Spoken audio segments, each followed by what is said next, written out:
new bill at the state capitol could increase the fine for drivers. If passed, the $90 fine could go up to $500 for people who do not yield at crosswalks or those who fail to give pedestrians and cyclists enough room on the road. News 8's Kent Pierce live in New Haven this morning with a new study on the number of pedestrian fatalities. And Kent, this is kind of troubling.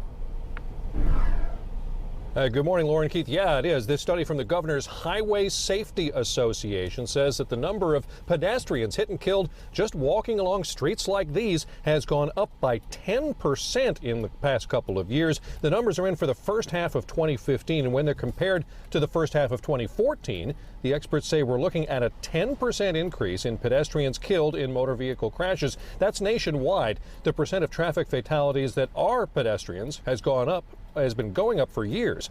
But basically, cars are getting safer for their occupants, but not necessarily for the people hit by cars. Of course, pedestrians share some of the blame. We spoke to local AAA spokeswoman about what's going on, and she says just as we see more distracted drivers, we're seeing more distracted pedestrians as well. How many times do you see on street corners or on sidewalks people with their nose in their cell phone? They're too busy texting, they're too busy looking at their Facebook page, they step off a curb, they get hit. Now, our numbers here in Connecticut are not that bad considering the rest of the country. We average around 30 pedestrian deaths a year in the latest study. That's still 30 too many, but it puts us in 37th place in the nation when it comes to pedestrian fatalities by population.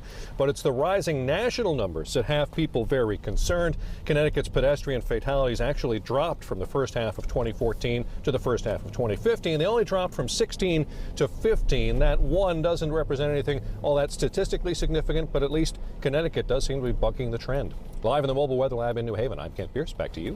All right, Ken, thank you.